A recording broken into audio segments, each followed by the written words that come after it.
মনুষ্য জীবন শ্রেষ্ঠ জীবন। জীবনটা অনেক সুন্দর বন্ধুরা। যত দিন যাচ্ছে, যত বয়স বাড়ছে, উপলব্ধি করতে পারছি যে জীবনটা কত সুন্দর। ঠিক এই ফুলগুলোর মতন যদি পোকা না লাগে তাহলে পরিপূর্ণভাবে ফুটে ওঠা যায়, পরিপূর্ণভাবে জীবনটাকে অনুভব করা যায়। কিন্তু সব কিছু থাকতেও যদি একটা সুস্থ শরীর আর সুস্থ মানসিকতা না থাকে, তাহলে কি থাকলো কি না থাকলো কিছুই মনের মধ্যে এফেক্ট করে না। দিন আসে, আবার দিন চলে যায়। প্রত্যেকটা দিনকে এনার্জেটিকভাবে উপভোগ করা, প্রত্যেকটা দিনকে এনার্জেটিকভাবে কাজে লাগানোর জন্য সুস্থ শরীর আর একটা সুস্থ মনের অবশ্যই দরকার। সুপ্রভাত বন্ধুরা, কেমন আছো সবাই? বংশরাবণীর নতুন একটা ব্লগে তোমাদের সকলকে স্বাগত। সামনে সরস্বতী পুজো আসছে, টুকটুক করে কাজগুলো করে নিতে হবে।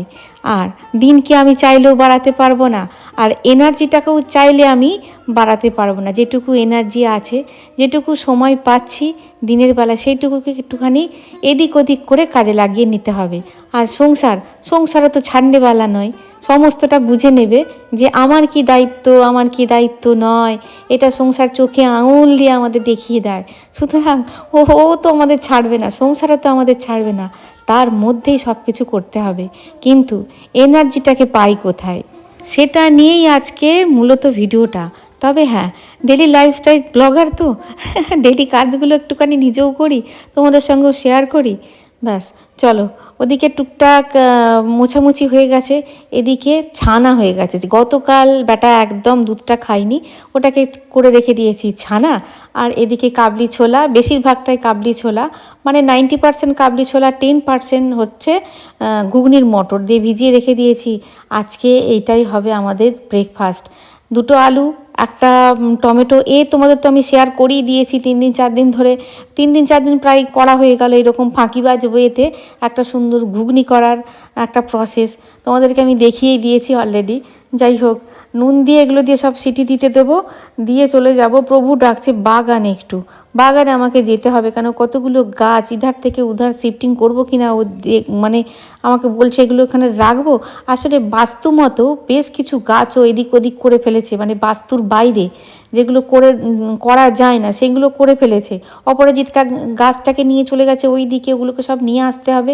বললো তুমি এসো, কোন দিকে কাজগুলো রাখতে হবে সেগুলো একটুখানি মানে দেখিয়ে দেবে। আর সেদিনকে পিঠেই দেওয়ার পর কিছুটা নারকোল ছিল, 2টো নারকোল ভেঙেছিলাম, সেই নারকোল একটুখানি ঘুগনিতে দেবো ভাবছি। আর দেখো নারকোল কুচোনোও হয়ে গেছে, নারকোলটাকে একটুখানি ভেজে নেবো, ভেজে নিয়ে ওদিকে সিটি দিয়ে দিয়েছি। আজকে ব্রেকফাস্ট বানিয়ে নিয়ে তারপরে স্নান করতে যাব, তারপরে ঠাকুর পুজো করব। আর প্রভু আজকে সকাল সকাল বেরিয়ে পড়বে, ওই জন্য ব্রেকফাস্টটাকে করে নিয়ে শান্ত করে ছেলেকে খাইয়ে দিই, বাবাকে খাইয়ে দিই, তারপরে আস্তে আস্তে ঢুকবো ঠাকুর ঘরে। গতকাল কমেন্টের অ্যান্সার করতে পারিনি, কিন্তু কমেন্ট সব পড়েছি বন্ধুরা। তোমাদের কমেন্ট পড়া আমার একটা নেশা এবং খুব ভালো লাগার জায়গা ওটা। কমেন্ট পড়েছি কিন্তু কমেন্টের উত্তর দিতে পারিনি, আমি খুবই ব্যস্ত ছিলাম গতকাল। তার মধ্যে একজন বলেছো যে প্রদীপ কোন দিকে দেব। প্রদীপ পুজো করার সময় সব সময় পূর্ব দিকের দিকে মুখটা দেবে, এবং শুধু পুজো করার সময় না, যখনই প্রদীপ প্রজ্বলিত করবে তখনই প্রদীপের মুখ কিন্তু পূর্ব দিকের দিকে থাকবে, না হলে ঈশান কোণের দিকে থাকবে। আর এক বন্ধু বলেছো যে আমার হাজব্যান্ডের পিতৃদোষ আছে, তা কি করব। ওই যে বললাম, পিতৃদোষ তো ঘর থেকেই কাটানো যায়। কোনো ফাঁদে পা দেবে না, কারোর কোনো ফাঁদে পা দেবে না, কোনো টাকা পয়সা মন্ত্র যজ্ঞ কোনো ফাঁদে পা দেবে না। যেমন বলি তেমন একটুখানি ফলো করবে, দেখবে পিতৃদোষ এমনি চলে যাবে। আর পিতৃদোষ থাকে, হ্যাঁ, খুব গুরুতর পিতৃদোষ না হলে কোনো ক্ষতি হয় না। ওই যে আবার একজন বলেছো যে পিতৃদোষ কাটানোর জন্য যে 21 টাকা রাখতে বলেছি, যখন সব দেহ যাবে, পাড়ায় বলো, কোনো আত্মীয় পরিজন বলো, সেই সব দেহের কাছে দিতে হয়, বা যে সব দেহ মানে সৎকার করতে যায় তার হাতে দিতে হয়, ওখান থেকেও কিন্তু পিতৃদোষ কাটে। পিতৃদোষ কাটানোর জন্য অনেকে কি করে বলো তো, বেওয়ারিশ যে মৃতদেহগুলো সেগুলো পোড়ানোর তো কেউ থাকে না, সেখানে গিয়ে টাকা দিয়ে আসে। এই 21 টাকা তুমি নিজের জিম্মায় রেখে দেবে ঠিকঠাকভাবে। পিতৃদোষ ঘর থেকেই কাটানো যায় এবং ছোট্ট ছোট্ট উপায় দিয়েই কাটানো যায়। দেখো তোমাদের অ্যান্সার করতে করতে আমার রান্না ওইদিকে হয়ে গেল, এদিকে ছানা হয়েছে আর এদিকে হয়ে গেছে ঘুগনি। তা ঘুগনির কালারটি বেশ ভালো হয়েছে, ওই যে আলুটা দিলাম না, তার ফলে অল্প মশলাতে কি হয়, গ্রেভিটা তৈরি হয়ে যায়। একদম হালকা মশলাতে হালকা পাতলা ঘুগনি খুব সুন্দর খেতে হয়। নামাবার সময় একটুখানি চিনি দিয়েছিলাম, সেটা আমি স্কিপ করে গেছি, সেটা ভিডিও বন্দি করা হয়নি। একটু চিনি দিয়েছিলাম, একটু কসুরি মেথি দিয়েছিলাম, দিয়ে নামিয়ে নিয়েছিলাম একটুখানি গরম মশলা দিয়ে। আর এই আপদটাকে, এগুলো আমি আপদই বলি, এই আপদগুলোকে আমার বাড়িতে খুব একটা আসে না। লাচ্ছা পাউরুটি খাবো, লাচ্ছা পাউরুটি খাবো, কুচুম খুব বায়না ধরেছে। আর রুটি ফুটি খেতে এখন ভালো লাগছে না, টেনশনে এখন লাচ্ছা পাউরুটি খাবো। হ্যাঁ, বললাম হ্যাঁ দেবো, ঠিক আছে, কিন্তু সেঁকে দেবো কিন্তু, কেননা পাউরুটি না সেঁকে আমি দেবো না, কেন পাউরুটির মধ্যে এমন ফাঙ্গাল থাকে। আর এগুলো তো প্রিজারভেটিভ দেওয়া থাকে, প্রথমত প্রিজারভেটিভ দেওয়া থাকে, দ্বিতীয়ত এর মধ্যে অনেক ফাঙ্গাল থাকে। এগুলো যত অ্যাভয়েড করা যায় ততই ভালো। তবে ওই বায়না যখন করেছে তখন তো কিছু করার নেই, তখন দিতেই হবে। হ্যাঁ, যাকগে, হ্যাঁ, যে পুড়িয়ে কিন্তু দেবো, তাতে ভালো লাগবে লাগবে, না লাগবে না লাগবে, না পুড়িয়ে দেবো না, কারণ সামনে পরীক্ষা, আমি ওই রিস্ক নিতে পারবো না। হ্যাঁ দেখো লাচ্ছা লাচ্ছা পাউরুটি মানে প্রতিটা ভাঁজকে দেখতে পাওয়া যাচ্ছে। হ্যাঁ, ভালো করে পুড়িয়ে দিলাম। হ্যাঁ, এই পাউরুটি আর ঘুগনি আর ছানা হবে ব্রেকফাস্ট। প্রভুকেও দেবো, প্রভুর জন্য একটা নিয়েছি, আমি খাই না, আমার এই পাউরুটি টাউরুটিটা খুব একটা ভালো সহ্য হয় না, খেতে খুব ভালো লাগে। এরকম পাউরুটি কী দিয়ে ভালো লাগে বলো তো, এসব তরকারি মরকারি দিয়ে নয়, এইসব পাউরুটি ভালো লাগে দুধ চা করে তার মধ্যে বুড়িয়ে বুড়িয়ে খেতে ভীষণ ভালো লাগে। কিন্তু ওই যে মনের শান্তি, মন আত্মাকে সন্তুষ্ট করতে গিয়ে হ্যাঁ পেটকে অশান্তি দেওয়া হবে, মানে একজনকে সন্তুষ্ট করতে দিয়ে দেহের একটা পার্টকে সন্তুষ্ট করতে গিয়ে আর একটা পার্টকে অসুস্থ করে দেওয়া হবে। সুতরাং ওই আমি যা খাই না জানো, আমি পাউরুটি খেতে ভীষণ পরিমাণে ভালোবাসি, ভীষণ পরিমাণে ভালোবাসি, কিন্তু যতবারই খেয়েছি আমার খুব একটা ভালো সহ্য হয়নি, ওই জন্য খাই না। আর আমার এই দুধ চা দিয়ে খেতে খুব ভালো লাগে। ব্যাস চলো, ব্রেকফাস্ট হয়ে গেছে। এবার ডাকছে বেচাদা, কি মাছ নিয়ে এসেছে দেখি। এই ভিডিওটা কবেকার ভিডিও বলো তো? এই ভিডিওটা তোমরা হয়তো বলবে সোমবারের ভিডিও তো তোমার কাছে পেয়ে গেছি, তারপর তো মঙ্গলবারের ভিডিও না, একদিন মনে আছে ভিডিও দিতে পারলাম না তোমাদেরকে, সেই দিনকার ভিডিও এটা রেখে দিয়েছিলাম, সেই দিনকার ভিডিও। আজকে তবে মঙ্গলবারের ভিডিও তোমাদের কাছে যাচ্ছে না, কিন্তু সেই দিনকার ভিডিও তোমাদের কাছে যাচ্ছে। করা ছিল, খুব কষ্ট করেই করেছি, কি করব বলো। আর এদিকে প্রভু দিচ্ছে জল, আর ওদিকে মাছ নিইনি, দেখলাম মাছ ভালো নেই, মাছ আর নিলাম না। আর এদিকে প্রভু দিচ্ছে জল, আর আমাকে গাছগুলো বলেছে এদিক ওদিক সরিয়ে দিয়েছে গাছগুলোকে। আলাম খুব বকা দিয়েছে, তুমি গাছগুলোকে এদিক ওদিক সরিয়ে দিয়েছো কেন? হ্যাঁ, দিয়ে বলছে বলো কোন দিকে কোন গাছগুলো রাখতে হবে, সেইভাবে গাছগুলো ওকে বলে দেবো। তারপরে এই তো ফুল গাছ যেমন আছে তেমনি থাকবে। তবে খুব মন খারাপ হয়ে যাচ্ছে বন্ধুরা, জানো, পশ্চিমী ঝঞ্ঝার আবার ডিক্লেয়ার হয়েছে, জানো তো। হ্যাঁ, যদি আবার এই মেঘটেক এনে বৃষ্টি হয় না, তাহলে আমার ফুল গাছগুলো সব নষ্ট হয়ে যাবে। কি করা যায়, এতখানি এরিয়া তো আর প্যান্ডেল বাঁধা যায় না বলো। আর এবারে এটা আমাদের নতুন অতিথি নয়, নতুন সদস্য বলা যায়। হ্যাঁ, নতুন সদস্য ফুল বাগানের। এটা কি নাম বলেছে আমি ভুলে গেছি, ফুল গাছটার নাম। একটা ফুল গাছের নাম একবার বললে আমার মনে থাকে না, অনেকবার করে শুনতে হয় যদি উটকো নাম হয়। এটা একটা উটকো টাইপের নাম, নতুন এনেছে। মোটামুটি বলে দিলাম, বলে দিয়ে আমিও আজকে বাগানে আসতে পারিনি, জানো, অনেকগুলো কাজ চেপে গেছে, বাগানে আজকে আসতে পারিনি। হ্যাঁ, তা একটুখানি বাগানটা আমিও দেখে নিলাম, তোমাদেরকেও দেখিয়ে নিলাম। চলো এবার ভিতরে যাই, ভিতরে গিয়ে তাড়াতাড়ি করে রান্না বান্না করতে হবে, কেননা আমার কতগুলো আবার কাজ আছে। বাঙালির 12 মাসে 13 পার্বণ, আর পার্বণ মানে মেয়েদের খাটনি, তবে আনন্দও হয়। আমরা কী নিয়ে থাকবো, এর মধ্যে দিয়ে আনন্দ পেতে হয়। ব্যাস, মোটামুটি চ্যানেলে জল যাচ্ছে, আমারও ফুল তোলা হয়ে গেছে, স্নান করা হয়ে গেছে, ঠাকুর পুজো করে তারপরে আবার হবে রান্না।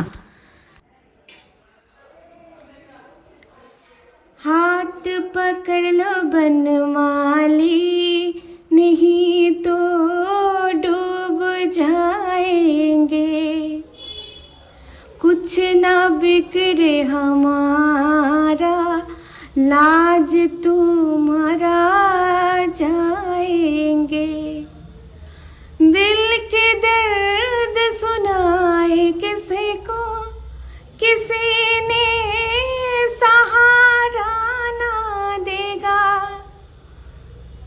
तुम तो सुनोगे मेरे मोहन, तुमको सुनाएंगे, हाथ पकड़ लो बनमाली,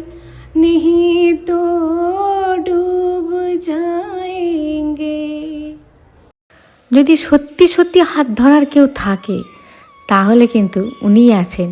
ওনাকে একদম মন থেকে বলতে হবে, হাত ধরো বনমালী, না হলে তো আমি ডুবে যাব, মনের দুঃখ কাকে জানাবো, কেউ নেই, তুমি আছো, তুমি ধরো। আমি বলি জানো, গানের মধ্যে দিয়ে বলি, এমনি বলি, খুব যখন তোমাদের মনে কষ্ট হবে একবার বলে দেখো, আর এই গানটা সার্চ করে শুনবে, এটা ইউটিউবেই শুনতে পারবে, হাত পকড় লো বনমালী নেহি তো ডুব যায়েঙ্গে।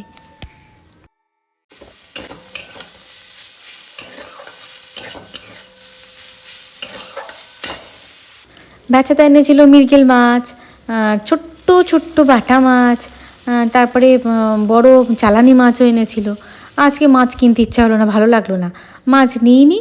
আর খয়রা মাছগুলো সেদিনকে নিলাম না বাচ্চাদের কাছ থেকে, সেই খয়রা মাছগুলো আজকে রান্না হয়েছে। তোমরা তো দেখেছো খয়রা মাছ বিশেষ করে আমি এই সর্ষে পোস্ত দিয়ে ঝাল করি, যেমন ইলিশ মাছের ঝাল হয় তেমন করি। আজকে আমার একটুখানি অন্যরকমভাবে করতে ইচ্ছা হলো। আলাম একটুখানি বেগুনটা ভেজে নিয়েছি, বড় বড় লম্বা লম্বা বেগুন ভেজে নিয়েছি, আলুটা ভেজে নিয়েছি। আজকে আলু, বেগুন আর খয়রা মাছ দিয়ে করব কালো জিরে আর আদা জিরে বাটা দিয়ে একটুখানি ঝোল। এই ঝোলটা আমার বড় মা খুব ভালো করতো, ভীষণ ভালো করতো। তো জিরের পরিমাণটা বেশি নিয়েছি। হ্যাঁ, জিরে বাটা হলে খুব ভালো হয়, বাটার সময় নেই, জিরেটাকে একটুখানি জলের মধ্যে দিয়ে নিয়েছি, তার একটু বাটা মশলার স্মেল আসবে। আর একটুখানি আদা নিয়েছি, হলুদ নিয়েছি, আর তোমার অল্প একটুখানি লঙ্কা গুঁড়ো নিয়েছি সামান্য, আর কতগুলো কাঁচা লঙ্কা চিড়ে দেবো, ব্যাস। আলুগুলো একটুখানি ভেজে নিলাম, ভেজে নিয়ে মশলাটাকে কষিয়ে নিয়ে আজকে করেছি শাক ভাজা, মানে বিভিন্ন ধরনের শাক ছিল, তার মধ্যে একটু বেথুয়া শাক ছিল, তার মধ্যে সব কিছু শাক ছিল, আমাদের বাগান থেকে কিছু শাক তোলা হয়েছে। আর হয়েছে চন্দনা মাছের ঝোল। এই হয়েছে রান্না। আজকে যে বিষয়টা নিয়ে আলোচনা করব, হ্যাঁ, এই বিষয়টা, এই কমেন্টসগুলো বহুবার এসেছে কমেন্টস, আমি অত পাত্তা দিইনি। আর এই সপ্তাহখানেক আগে থেকে একটা কমেন্টস আসছে, সে বারবার বলছে তুমি আমার কথাটা ভুলে যাওনি তো, তুমি আমার কথাটা ভুলে যাওনি তো। তোমাদের কারোর কথাই ভুলে যায়নি, যাদের যাদের কমেন্টে বলেছি যে বলবো, একটু লেন্দি ব্যাপার আছে, তাদেরকে আমি ঠিক বলবো এবং সেই জিনিসগুলোকে আমি দেখিয়েও দেবো, তার জন্য আমার একটুখানি সময় লাগবে। আজকে আমি মৌখিকভাবে বলছি, এর পরের দিন আমি কিন্তু পরে যদি কোনো ভিডিও করি এই বিষয়ের ওপর, তাহলে কিন্তু আমি একদম হাতে কলমে দেখিয়ে দেবো কিছু জিনিস। কিন্তু যাদের বললাম না তারা যেন রাগ করো না। আজকে এই বিগত এক সপ্তাহ আগে থেকে যে কমেন্টটা করছে এবং সেই কমেন্টটা আগে বহুবার এসেছে, সেজন্য আমি আজকে এই উত্তরটা দিচ্ছি। তুমি বলেছো যে উত্তরটা পেলে অবশ্যই কিন্তু কমেন্টে জানাবে যে তুমি উত্তরটা পেয়েছো কি না। তোমার জন্য আমি আজকে বানালাম, অথচ তুমি হয়তো আজকে দেখবে না, কি জানি না তুমি দেখবে কি না, আমি তো সেটা বুঝতে পারছি না। কমেন্টে এসে অবশ্যই জানাবে যে তুমি দেখেছো ভিডিওটা। যাই হোক, তুমি বলেছো যে তোমার পুজো করতে ইচ্ছা হয় না, হ্যাঁ, পুজো করতে মন লাগে না। এটা তোমার শুধু একা নয় বন্ধুরা, এই প্রবলেমটা বহুজনকার আছে, বহুজনকার, এই প্রবলেমটা বহুজনকার আছে। হ্যাঁ, আর কতগুলো পড়ুয়াদেরও দেখবে হয়ে গেছে, ঘন্টার পর ঘন্টা 3 ঘন্টা মুভি দেখতে পাচ্ছে, এবং বড়রাও, আমরাও 3 ঘন্টা মুভি দেখতে পাচ্ছি, অথচ পুজো করতে মন লাগছে না। হ্যাঁ, এটা অনেক কটা কারণে হয়, তার মধ্যে একটা কারণ হচ্ছে, প্রথমেই যেটা আমি প্রথম গুরুত্ব দেবো তোমার এই যুগে এসে, হ্যাঁ, প্রথম গুরুত্ব দেবো সেটা হচ্ছে ফিজিক্যালি। তোমার ফিজিক্যালি তুমি ফিট কিনা, তোমাকে আগে দেখতে হবে যে তুমি ফিজিক্যালি ফিট কিনা। হ্যাঁ, যে তোমার এনার্জি পাচ্ছ না, তোমার পুজো করতে ইচ্ছে না করছে না, মানে কি, দেখো রান্না না করলে আমরা খেতে পারবো না, না বিছানা করলে ঘুমোতে পারবো না। হ্যাঁ, এগুলো ম্যান্ডেটারি বিষয়। হ্যাঁ, এগুলো আমরা অভ্যাসগত হয়ে গেছি। কিন্তু পুজোর ঘরে গেলাম কি, মানে কি পুজো করলেই কি না করলেই কি, এই মনোভাবটা যদি কারোর থাকে, বা এটা না করলেও কোনো অসুবিধা নেই। হ্যাঁ, পুজোর ঘরে গেলাম, ঠাকুর তো দেখতে পাচ্ছে না, হ্যাঁ, ও তো এনার্জি আর পাচ্ছি না, আর ভালো লাগছে না, এই যেটা না ভালো লাগা তৈরি হয়। হ্যাঁ, অথচ মনের মধ্যে কারোর দেখলে বা ইচ্ছা জাগছে যে আমি যদি এরকমভাবে পুজো করতে পারতাম মন দিয়ে, তাহলে হয়তো ভালো হতো। হ্যাঁ, এটা হয়, এটা অনেকেরই হয়, বুঝলে। এখানে প্রথমে দেখবে ফিজিক্যালি ব্যাপারটা, যে তোমার শরীরে এনার্জি ডাউন হচ্ছে কি না। যে তুমি সব কিছু কাজবাজগুলো করতে পারছো, অথচ পুজোর ঘরে তোমার ভালো লাগছে না, যেতে মন লাগছে না, তারপরে এনার্জি কোথাও ডাউন হচ্ছে, সেটা ফিজিক্যালি নয় তো। তোমার একটা ভালো ডাক্তারের সঙ্গে প্রথমে ডাক্তারকে জানানো দরকার। দেখো, ডাক্তাররা কতগুলো টেস্ট দেবেন, যে টেস্টগুলো করলে তুমি বুঝতে পারবে তোমার এনার্জি ডাউন হচ্ছে কি না, যে তোমার শরীরের মধ্যে কোনো ভিটামিনসের অভাব আছে কি না, যেমন ভিটামিন D3, B12, আয়রন, হ্যাঁ অনেক আছে, এরকম নানান ধরনের ভিটামিনস আছে যেগুলো আমাদের কমতি হয়ে গেলে আমাদের এনার্জি কিন্তু আমরা হারিয়ে ফেলি, এনার্জি আমাদের থাকে না, আমরা ইচ্ছা করলে অনেক জিনিস করতে পারি না। সেখানে যদি দেখো যে তুমি সব ঠিকঠাক আছো, তবে এটা একটা লেন্দি প্রসেস হবে, তো তুমি যাবে মেডিকেল গ্রাউন্ডে, তবে তো তুমি নিজেকে চেক করতে পারবে। সুতরাং তার আগেও আমি বলে দিচ্ছি, আমি কিছু কিছু বলে দিচ্ছি তোমাদের, যাদের যাদের এরকম মনে হয়। দেখো এরকম ধরনের অনেক ভিডিও কিন্তু আমার আসবে, যেগুলো আমি হাতে কলমে তোমাদের দেখিয়ে দেবো, যে রেমেডিগুলো দেখিয়ে দেবো। আজকে তোমাদের আমি কিছু মৌখিক বলে দিচ্ছি এবং দুর্দান্ত ফল হয়, আমি বলছি দুর্দান্ত ফল হয়। আমি তোমাদের এইগুলো শেয়ার করি কেন বলো তো, এই যে হনুমান চালিসা পড়ো, হ্যাঁ, তারপরে ঘরদর পরিষ্কার রাখো। ডাক্তারি ব্যাপারটা হচ্ছে ফিজিক্যালি, ওটা যখন দেখবে তুমি ঠিক আছো, ফিট আছো, তাহলে পড়ে রইলো কি মেন্টালি ব্যাপার। মনকে ডিস্ট্র্যাক্ট করে, হ্যাঁ, মাইন্ড ডিস্ট্র্যাক্ট হয়ে যায়। কখন বলো তো, যখন অন্য কোনো এনার্জি এসে ভর করে তোমার পজিটিভ এনার্জির ওপরে। বুঝতে পেরেছো? ডাক্তারি ব্যাপারটা আমি বাদ দিলাম। আর একটা কী হচ্ছে বলো তো, একটা হচ্ছে হ্যাঁ অ্যাস্ট্রোলজি ব্যাপার আছে, সেইটাতে অত যাওয়ার একদম দরকার নেই, কেননা সঠিক মানে সঠিক জ্যোতিষী তুমি খুঁজেও পাবে না, তোমাকে বাং এমন বলে দেবে, তোমার মন মস্তিষ্ক ঘাবড়ে যাবে। যদি আমাদের যে আছে, যেগুলো আমাদের 12টা ভাগ আছে, সেই 12টা ভাগের মধ্যে 2 নম্বর ঘরে যদি রাহু কেতু বসে থাকে, তাহলে কিন্তু এটা এরকম হয়। তোমার ওখানেও যাওয়ার দরকার নেই, তুমি বা তোমারা যাদের এরকম হয় ওখানে যাওয়ারও দরকার নেই। দেখো তোমার এনার্জি ডাউন হচ্ছে, তাই তোমার ভালো লাগছে না, হ্যাঁ, পুজোর ঘরে যেতে অবশ্যই হচ্ছে। সেই এনার্জিটা তোমার ভালো এনার্জি, পজিটিভ এনার্জির ওপর নেগেটিভ এনার্জির নজর পড়েছে, সেটা যেখান থেকে হতে পারে। তুমি হয়তো সেজেগুজে কোথাও গেছলে, বা তুমি হয়তো রাস্তা চলার পথ দিয়ে গেছো, সেখান থেকে কোনো নেগেটিভ এনার্জিকে কালেক্ট করে বাড়ি পর্যন্ত নিয়ে এসেছো, বাড়ির বাস্তুটাকে এমন বানিয়ে রেখে দিয়েছো, হ্যাঁ, সেইখান থেকেও কিন্তু নেগেটিভ এনার্জি তৈরি হচ্ছে, নেগেটিভ এনার্জি ঢুকছে এবং তার প্রভাব পড়ছে তোমার ওপর বা তোমাদের ওপর। হ্যাঁ, এতে ভয় পাওয়ার কিন্তু কিছু নেই। বা তোমার পোশাক আশাক যে চাইলো আমাকে পোশাকটা দিবি, পরবো একদিন, ঝপ করে কিন্তু দিয়ে দেবে না, ঝপ করে কারোর কাছ থেকে পোশাক নিয়েও পরে ফেলবে না। এখান থেকেও কিন্তু এনার্জি কিন্তু এদিক ওদিক হয়, পজিটিভ এনার্জি চলে গেল, তোমার নেগেটিভ এনার্জি তোমার কাছে চলে এলো, এখান থেকেও হয়তো আসতে পারে। দেখো আসতে পারে বলে, হ্যাঁ, মানে সেটাকে নিয়ে ভাবার অত উদ্বিগ্ন হওয়ার কিছু নেই। রোগ যখন আছে, যদি সেটা সারার হয় তাহলে তার ওষুধও আছে, বুঝতে পারলে, এবং একদম সঠিক ওষুধ আছে। দেখো সেই পজিটিভ এনার্জি যে তোমার ডাউন হচ্ছে, তোমার নেগেটিভ এনার্জি তোমার বাড়ি থেকে তৈরি হোক বা তুমি কালেক্ট করে নিয়ে আসো, যেখান থেকেই হোক এসেছে, সেটাকে তো সরাতে হবে। সেটাকে কীভাবে সরাবে? এই যে তোমাদের বলি না, হনুমান চালিসা পড়বে, হনুমান চালিসা এই চ্যান্ট মন্ত্র মধ্যে দিয়ে যে কত রকমের গুণাবলী আছে, ধারণারও বাইরে। আমি যে ডেলি ভিডিওতে দিই এগুলো ঢোকাই, হ্যাঁ, তার একটা কারণ আছে, কেন আমি ফল পেয়েছি, আমি হাতে নাতে ফল পেয়েছি। এই যে মন্ত্র, এই যে চ্যান্ট, এই যে সকালবেলায় উঠে এই যে একটা শোনা, একটা পজিটিভ ভাইবস তৈরি করা, তোমাদের কিছুদিন দেখাচ্ছি, দেখো টিভিতে চলে, ফোনে চালিয়ে দেবে, একটা বাড়িতে পজিটিভ ভাইবস তৈরি করবে। আস্তে আস্তে যে ভাইবসটা এত স্ট্রং হবে না, বাইরে থেকে কোনো নেগেটিভ এনার্জি ঢোকার আগে 5 বার তোমার বাড়িতে চিন্তা করবে যে আমি ঢুকবো কি ঢুকবো না। এখানে তো এরা এতটা পজিটিভ, এদের জায়গা এত পজিটিভ, এত সুন্দর করে রেখেছে, আমি কোথায় থাকবো, আমি তো থাকতেই পারবো না, সে তো ঢুকতেই পারবে না। সুতরাং এইগুলো তোমাদের বলি কেন, আমি নিজে ভুক্তভোগী রে ভাই, আমি ভুক্তভোগী, ওর জন্যই তোমাদেরকে আমি বলি। দেখো এইবার দেখো, তোমার অত কিছু জানার দরকার নেই, তোমার বা তোমাদের অত কিছু জানার দরকার নেই। দেখো হনুমান চালিসা অবশ্যই তুমি পড়বে, অবশ্যই, যদি না পড়ে থাকো হনুমান চালিসা অবশ্যই পড়বে। আমি সুন্দরা খান সম্পর্কে জানতে চেয়েছো, আমি সব আস্তে আস্তে বলবো, আমাকে একটু সময় দাও। হনুমান চালিসা যে কতখানি পাওয়ারফুল, কতটা নেগেটিভ এনার্জি সরাতে সাহায্য করে তুমি চিন্তাও করতে পারবে না, চিন্তাও করতে পারবে না।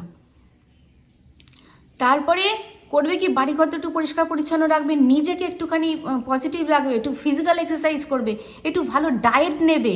হ্যাঁ, তার সঙ্গে কি করবে বলো তো, আমাদের প্রত্যেক জনকার করা দরকার, প্রত্যেক জনকার করা দরকার। সেটা হচ্ছে কি বলো তো, যেটাকে বলে হিন্দিতে অরা, অরা যেটাকে বলে প্রভামণ্ডল। আমাদের যে প্রভামণ্ডল আমরা যে তৈরি করি, অরা ক্লিন করতে হবে। আমাদের সুন্দর একটা পজিটিভ একটা বাউন্ডারিজ তৈরি করতে হবে। কিভাবে বাউন্ডারিজ তৈরি করব, তার একটা সুন্দর রেমেডি আমি তোমাদের বলে দিচ্ছি। এটা বাড়ির বাচ্চাদেরও করাবে, সবাই, ইচ অ্যান্ড এভরিবডি তোমরা করবে। যার আছে সেও করবে, যে নাস্তিক সেও করবে, যে আস্তিক সেও করবে। ভগবানের কাছে নাম গান করলেই সে আস্তিক, আর যে করছে না, সমাজসেবা করছে, অনেকে অন্য কিছুর মধ্যে দিয়ে ভগবানকে খুঁজে পাওয়ার চেষ্টা করছে, সেও কিন্তু আস্তিক। হ্যাঁ, সুতরাং সবাইকে এটা করা দরকার। কি বলো তো, অরা ক্লিনজার। একটা হচ্ছে কি, এই যে ডান হাত দিয়ে বাঁ হাতকে এরকমভাবে নেবে, চলে গেল, বাঁ হাত দিয়ে ডান হাতকে এরকমভাবে নেবে, এই যে এইরকম করাটা, প্লেন এরকম করে বার করে দেবে, একদম শীত দ্বারা পুরো সোজা করে, স্পাইন একদম সোজা থাকবে। আর কি বলো তো, এরকমভাবে নিলাম এদিকে, এই বাঁ দিকটা ডান দিক দিয়ে নিলাম, এদিকে নিয়ে এলাম, এই যে ডান হাতটা বাঁ দিকে নিয়ে এসে এরকম করে দিলাম। বুঝতে পেরেছ? পরিষ্কার হয়েছে? আর একবার বলে দিচ্ছি, দেখো, প্রথম থেকে বলে দিচ্ছি, শীত দ্বারা সোজা রাখবে, এই হবে প্রথম, দ্বিতীয় হবে এই, তৃতীয় হবে এই, চতুর্থ হবে এই। আর এটা যখন নিয়ে যাবে এরকমভাবে নিয়ে যাবে, এই করলে। আর তারপরে কি করবে, আমাদের পয়েন্ট, অরা পয়েন্ট, এগুলোকে প্রেস করবে, প্রেস করবে, সব কটাকে প্রেস করবে, করে সব কটাকে ধরে ধরে সব কটাকে প্রেস করবে। এই হাত দিয়ে এই আঙুলগুলো প্রেস করবে, এই হাত দিয়ে এই আঙুলগুলো প্রেস করবে। এটা অন্তত 4-5 বার করবে। করার পর এইটা করবে, এইটা করে এইখানে একদম এই কোমরের নিচে এখানটা 3 বার ঝটকা দেবে, 1 2 3। এটা হচ্ছে অরা ক্লিন, একদম সায়েন্টিফিক্যালি এবং স্পিরিচুয়ালি একদম 100% কাজ করে। ওই যে সকালবেলা বলেছি না, সকালবেলায় দেখবে, হাত দেখবে, করাগ্রে ব্রশতে লক্ষ্মী, কর্মধ্যে সরস্বতী, কর্মূলে তো গোবিদ্যাম, প্রভাতে কর দর্শনম বলে এই যে এইরকম করা। এটা সকালবেলায় করবে। এটা আমি তোমাদের ভিডিও অনেক দিন বলে দিচ্ছি, অনেকে করে, এটা অনেকে করে ফল পেয়েছে। এটা করবে, ওটা করবে, দুটো করবে। আর একটা কি করবে, তোমার গোলমরিচ নেবে, 7টা গোলমরিচ, 7টা গোলমরিচ নেবে। 7টা গোলমরিচ নিয়ে তোমার যে ভালো চায় একমাত্র মা আর বাবা ছাড়া আর কেউ সেরকমভাবে ভালো চায় না। সন্তানদের মধ্যেও দিয়েও করাতে পারতো, সন্তানদের দিয়ে সব কাজ করাবে না। বাবা মাকে, যদি বাবা বেঁচে থাকে বাবাকে দিয়ে করাবে, তাহলে মা বেঁচে থাকলে মাকে দিয়ে করাবে, নট হাজব্যান্ড করে না। এই হাজব্যান্ডের সঙ্গে স্ত্রীর ইগোর প্রবলেম থাকে, এটা নয়। মা বাবাকে দিয়ে করাবে, মা বেঁচে থাকলে মা, বাবা বেঁচে থাকলে বাবা। বাঁ হাতে করে নেবে 7টা গোলমরিচ, বাঁ হাতে করে নিয়ে 7টা গোলমরিচ নিয়ে তোমার সামনে দাঁড়াতে বলবে, তোমার বাবাকে কি মাকে দিয়ে অ্যান্টি ক্লকওয়াইজ পায়ের নিচ থেকে মাথার উপর দিয়ে ঘোরাতে বলবে 3 বার। তুমি দাঁড়িয়ে থাকবে 3 বার, যে কোনো দিন, যে কোনো সময় 3 বার ঘুরিয়ে তারপরে গিয়ে বাইরে গিয়ে ফেলে দিয়ে আসবে, একদম আউট অফ হোম।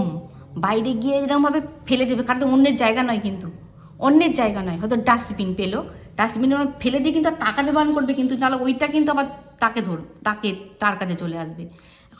এটা অনেকের ওপার থেকে হাস্যস্কর মনে হলেও এটা কিন্তু একদম 100% কাজ করে।